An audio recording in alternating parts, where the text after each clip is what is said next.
Imagine un instant. Laisse ton cœur voyager vers un moment où le monde semble s'arrêter. Un instant où chaque souffle qui traverse ta poitrine devient une invocation silencieuse, où chaque battement de ton cœur résonne comme un rappel venu d'en haut. Imagine un jour où les pensées s'apaisent, où les soucis se dissolvent comme de la brume, où les yeux se remplissent de larmes qui ne sont pas de tristesse, mais de lumière. Un jour où les mots prononcés ne sont plus de simples paroles, mais des passerelles vers le ciel. Un jour où même le soupir blessé d'un croyant est recueilli, entendu, élevé.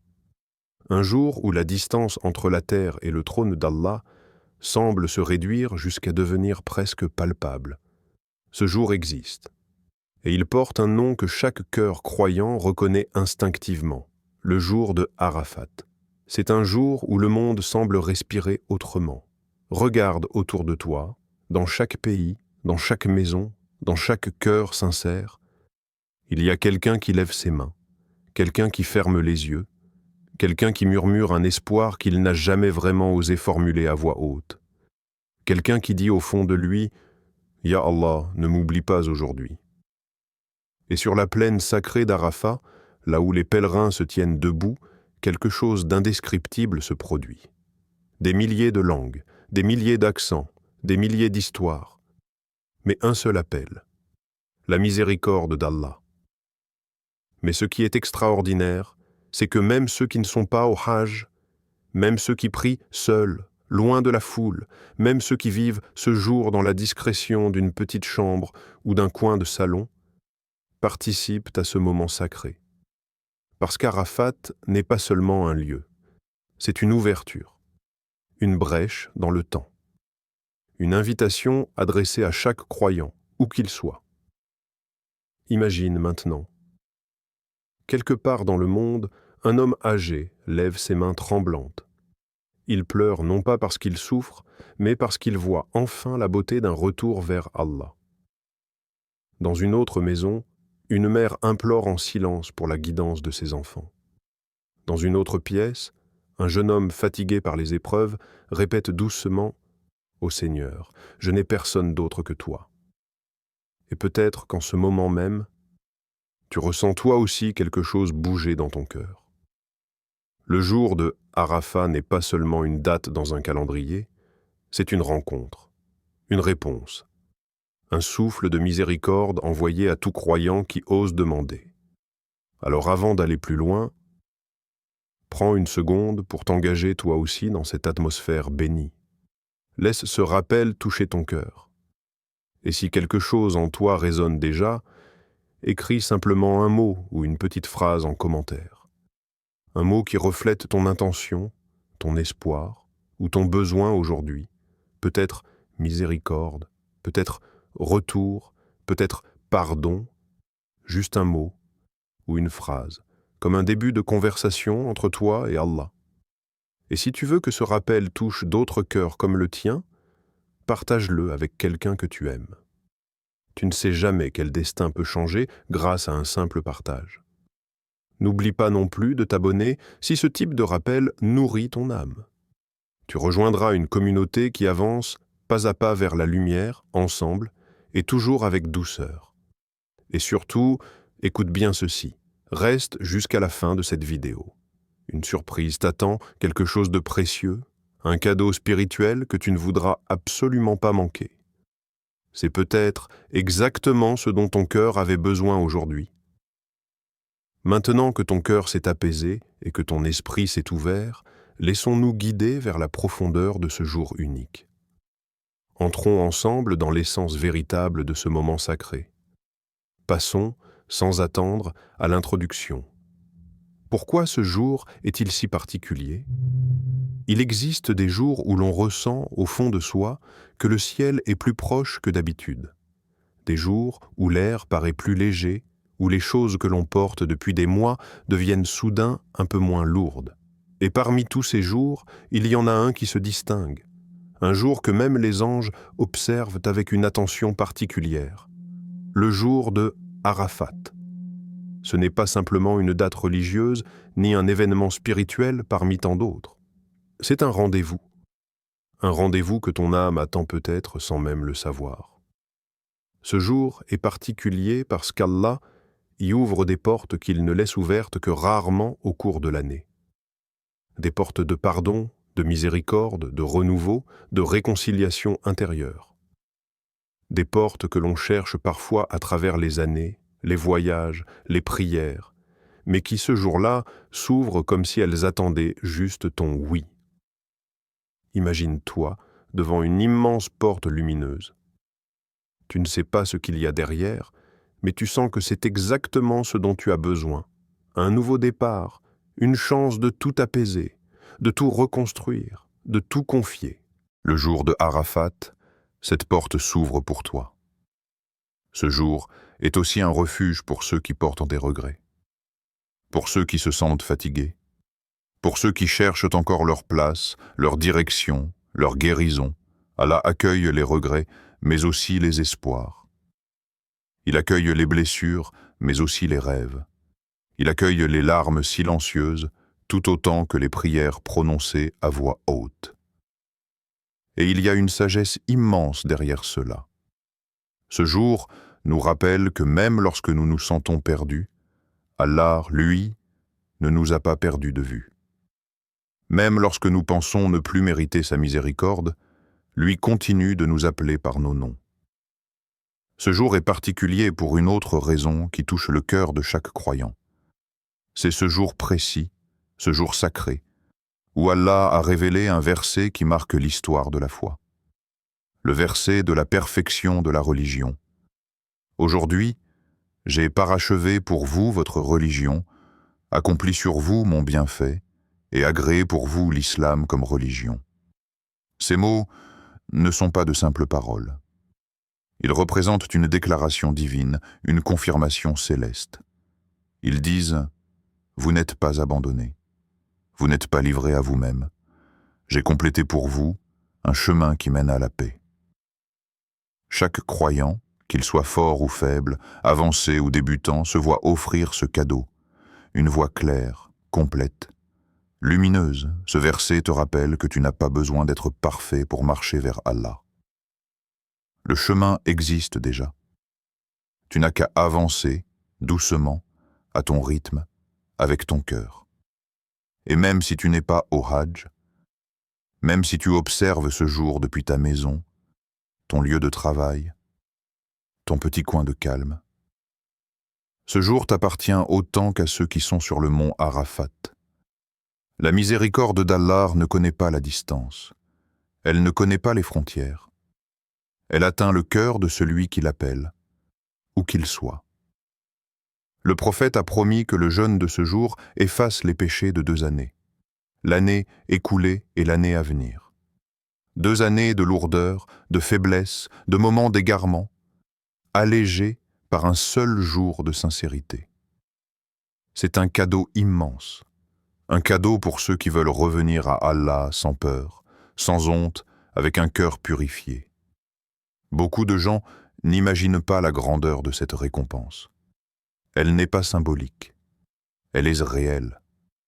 Et elle est offerte à quiconque, en dehors des pèlerins, jeûne avec intention et espérance. Dans un monde où tout coûte cher, où chaque chose demande un effort immense, Allah offre un cadeau inestimable, presque sans effort. Un jeûne, une intention, un cœur tourné vers lui. Une invocation qui purifie et libère. Au centre de cette journée si particulière, il y a aussi une invocation qui dépasse les mots. Un dhikr prononcé par les prophètes, transmis de génération en génération, un dhikr qui résume la foi, la gratitude, la confiance et l'adoration en quelques mots.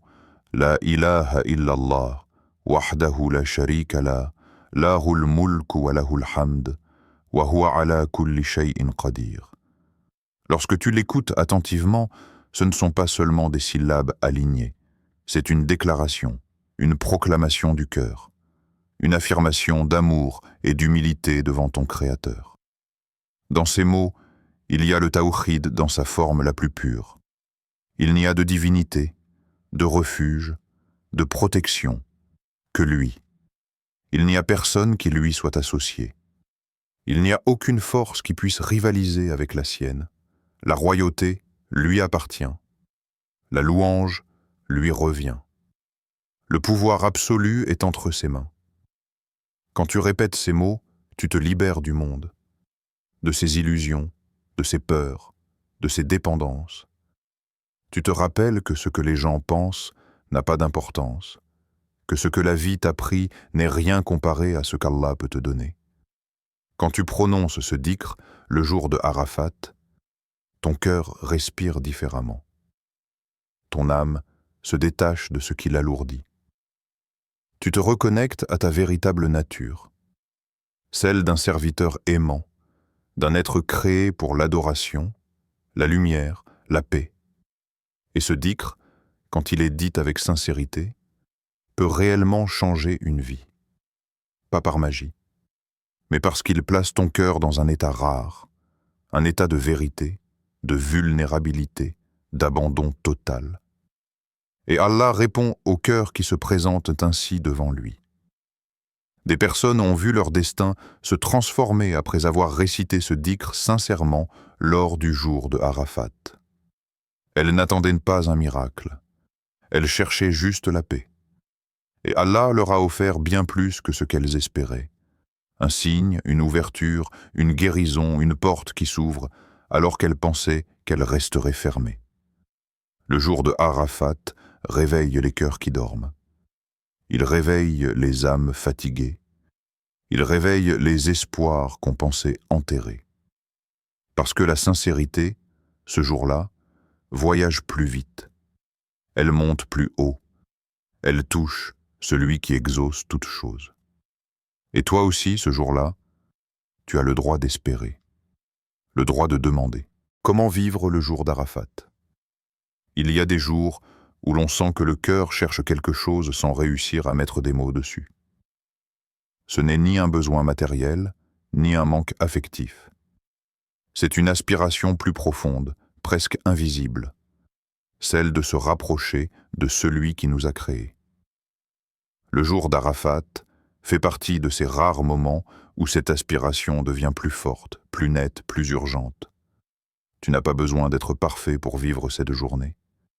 Tu n'as pas besoin d'être un exemple de piété pour en récolter les fruits.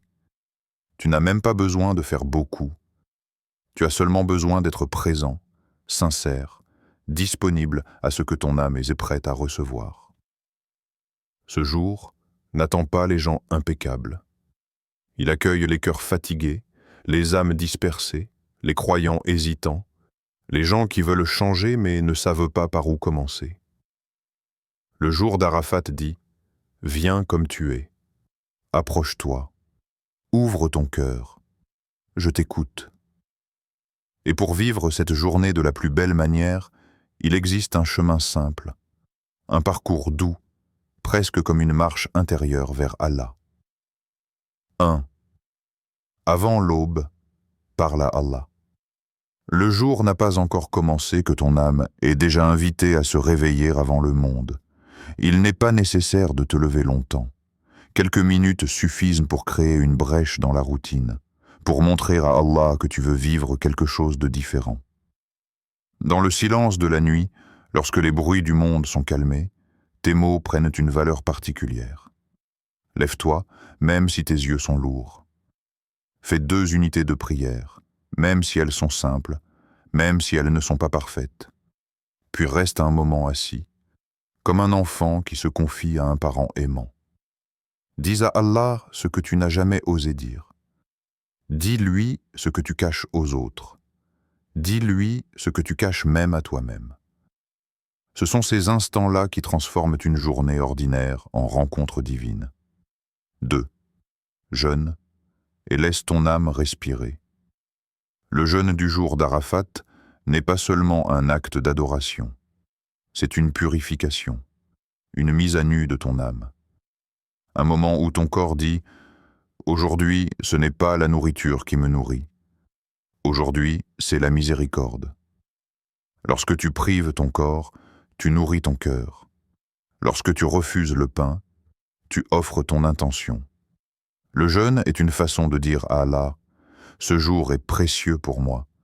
Je veux le vivre pleinement. Ton âme respire mieux lorsqu'elle s'est allégée. Elle entend mieux lorsqu'elle n'est plus occupée.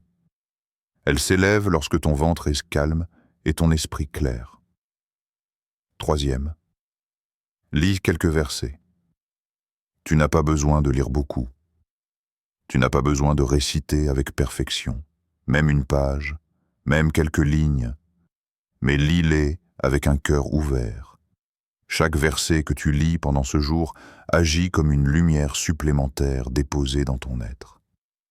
Peut-être que tu tomberas sur un verset que tu connais déjà, mais il résonnera différemment. Peut-être que tu découvriras un passage que tu n'avais jamais compris auparavant. Peut-être que tu liras un verset qui répond exactement à la question que tu te poses depuis longtemps. La parole d'Allah n'est jamais prononcée au hasard. Chaque mot touche une partie différente de toi. Et le jour d'Arafat, elle touche plus profondément encore. Quatrième, répète le dhikr du tawhid, le cœur du jour d'Arafat, c'est le tawhid. Cette vérité simple, immense, pure. Allah est un, sans associé. Répéter le dhikr du tawhid, c'est comme laver ton cœur. C'est comme retirer une poussière qu'on n'avait même pas remarquée. C'est comme allumer une lampe dans une pièce qu'on croyait éclairée. La ilaha illallah. Ces mots contiennent toute ta vie. Ils contiennent ton passé, ton présent, ton futur. Ils contiennent tes peurs et tes espoirs. Ils contiennent ta faiblesse et ta force. Dis-les doucement, par petites séries, sans te précipiter, sans chercher la performance. Répète-les pour toi, pour ton âme, pour ton lien avec Allah. À chaque répétition, un poids tombe. À chaque répétition, un voile se retire. À chaque répétition, tu te rapproches. 5. Écris tes invocations. Prendre un papier et un stylo peut sembler simple, mais c'est un acte spirituel puissant. Quand tu écris tes invocations, tu donnes une forme à ce qui n'existait que dans ton cœur. Tu rends visible ce que tu gardais enfoui. Tu mets des mots sur des choses qui n'avaient jamais été formulées. Peut-être que tu noteras une demande que tu n'avais jamais osé dire. Peut-être que tu réaliseras que tu portes depuis longtemps une douleur silencieuse. Peut-être que tu verras sur le papier un rêve que tu avais oublié. Ce jour-là, écris. Écris sans te juger. Écris sans avoir honte. Écris comme si tu étais face à Allah, parce que tu l'es. Éloigne-toi du bruit. Le bruit du monde ne vient pas seulement des autres. Il vient aussi de nos pensées, de nos peurs, de nos écrans, de nos habitudes. Le jour d'Arafat est une occasion rare. Offre-toi le luxe d'un peu de silence. Éteins ce qui t'éloigne. Ferme la porte à ce qui te distrait. Choisis la conversation avec ton Seigneur plutôt que le bavardage du monde. Lorsque tu te déconnectes du bruit, tu te reconnectes à ce qui te fait vivre réellement. Les erreurs à éviter. Ce jour est trop précieux pour être gaspillé. Il passe trop vite pour le laisser être mangé par les distractions. Les erreurs les plus dangereuses sont souvent les plus simples. Retarder les prières. Ce jour n'est pas un jour comme les autres. C'est un moment où chaque minute compte. Préserve tes prières comme des perles. Laissez ton téléphone voler ton cœur. Les notifications, les messages, les réseaux, ce sont des voleurs silencieux. Ils peuvent t'arracher à Allah sans que tu t'en rendes compte. Garder des rancœurs. Comment demander le pardon d'Allah avec un cœur qui refuse de pardonner? Libère-toi. Ne porte plus le poids des autres faits. Parler inutilement ou haineusement ce jour est fait pour purifier la langue autant que le cœur. Choisis le silence plutôt que la blessure. Purifie ton intérieur, car Allah aime les cœurs doux et repentants. Et ce jour est une occasion unique d'adoucir ton âme. Une miséricorde qui t'attend. Le jour d'Arafat est un jour où Allah se rapproche de ses serviteurs d'une manière que nous ne pouvons pas imaginer. C'est un jour où il voit chacun de tes efforts, même les plus petits. Il entend chacun de tes murmures, même ceux que tu penses insignifiants. Il connaît chacune de tes peines, même celles que tu n'as jamais exprimées. C'est peut-être le jour où ton destin changera, le jour où un chemin que tu pensais fermé s'ouvrira, le jour où un poids que tu portais depuis trop longtemps disparaîtra, le jour où ton cœur renaîtra dans une lumière nouvelle. Ne sous-estime jamais la force d'un dhikr prononcé avec vérité. Il peut transformer une vie, un avenir, un cœur. Conclusion. Il existe des moments dans une vie où l'on sent que quelque chose nous appelle. Pas un bruit extérieur, pas une voix humaine, mais une sensation intérieure, douce, insistante, presque familière. Le jour d'Arafat fait partie de ces moments. C'est un jour où ton cœur sait avant toi que quelque chose de grand se prépare. Un jour où ton âme reconnaît une invitation qu'elle attendait depuis longtemps. Ce jour n'est pas un simple passage dans le calendrier. C'est une main tendue. Une opportunité offerte par celui qui connaît chaque détail de ta vie, chaque battement de ton cœur, chaque trace invisible laissée par tes épreuves. Il t'invite. Pas pour te juger, pas pour te rappeler tes erreurs, mais pour t'accueillir, pour t'écouter, pour te purifier. Alors, avant même de réfléchir, respire. Respire lentement, profondément. Laisse ton souffle devenir une prière silencieuse, un désir d'apaisement, un appel vers le très miséricordieux.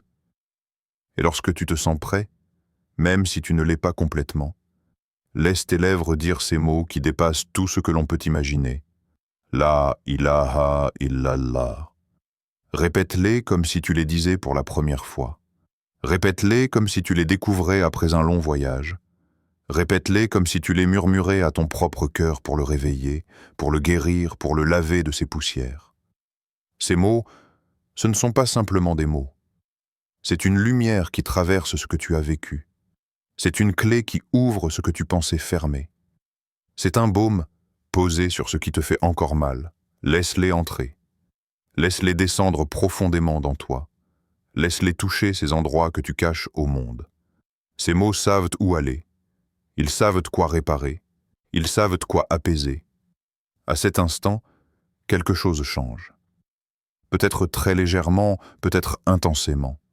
Mais quelque chose bouge. Parce que lorsque tu prononces le tawhid avec sincérité, tu rappelles à ton âme ce pourquoi elle a été créée. Se tourner vers Allah, se confier à lui, s'apaiser en lui. Le jour d'Arafat est un point de départ, pas une fin, pas un souvenir. Un début, le début d'une nouvelle version de toi, plus légère, plus sincère, plus proche d'Allah. Laisse cette journée être un souffle qui nettoie ton passé, une brise qui apaise ton présent, et une lumière qui éclaire ton avenir. Ne te dis pas que tu ne mérites pas. Ne te dis pas que c'est trop tard. Ne te dis pas que tu as trop fauté. Allah appelle ceux qui tombent pour les relever. Il appelle ceux qui doutent pour les rassurer. Il appelle ceux qui pleurent pour les consoler. Alors si ton cœur tremble un peu, si tes yeux se mouillent sans que tu comprennes vraiment pourquoi, sache-le. Tu es exactement à l'endroit où Allah veut te voir. Chaque lumière commence par un point. Chaque guérison commence par un souffle. Chaque retour commence par un mot. Et ce mot, aujourd'hui, c'est La ilaha illallah. Laisse-le s'inscrire dans ton cœur comme une graine de paix. Laisse-le grandir en toi comme une nouvelle vie. Laisse-le ouvrir une porte que tu n'avais jamais franchie. Que ton jour d'Arafat soit un commencement, un apaisement, un retour discret mais sincère vers celui qui t'a toujours attendu.